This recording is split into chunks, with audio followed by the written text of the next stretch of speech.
প্রতিদিন আমরা এমন কিছু করিও না, তবে ধীরে ধীরে সেটা আমাদের ঈমানকে ধ্বংস করে দিচ্ছে।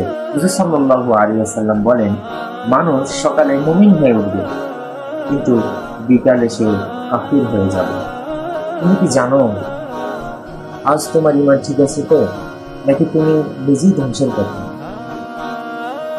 অনেকেই ভাবে একটু মিথ্যা বললে কি হবে। হাদিস শরীফে এসেছে, মিথ্যা মানুষকে পাপের দিকে আর পাপ মানুষকে জাহান্নামের দিকে নিয়ে যায়।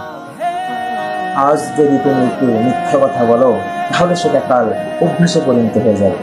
ঈমান কেবল নামাজ ও রোজার নাম নয়, এটা প্রতিদিনকার চরিত্র, আচরণ ও নিয়তের উপর দাঁড়িয়ে থাকে। মানুষের গোপন 5টি কাজ।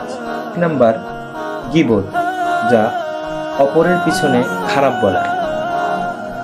আল্লাহ তাআলা সূরা হুজুরাতের 12 নং আয়াতে বলেন, তোমাদের কেউ কি চায় তার মৃত ভাইয়ের মাংস খেতে? 2 নাম্বার, হারাম বা ফাহেসা জিনিস দেখা, ধীরে ধীরে অন্তরকে অন্ধকার করে দেয়। 3 নাম্বার, অহংকার করা।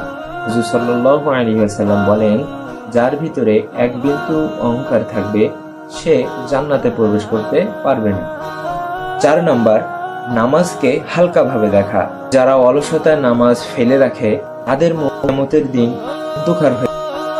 নাম্বার 5, গুনাহকে গুনাহ না মনে করা। আমরা বলি, আরে ভাই এটা তো মাল, অর্থাৎ এটাই ঈমান ধ্বংসের সূচনা। ঈমান ঠিক রাখার 3টি উপায়। বেশি করে রাসূলুল্লাহ সাল্লাল্লাহু আলাইহি ওয়াসাল্লাম দিনে 70 বার তওবা।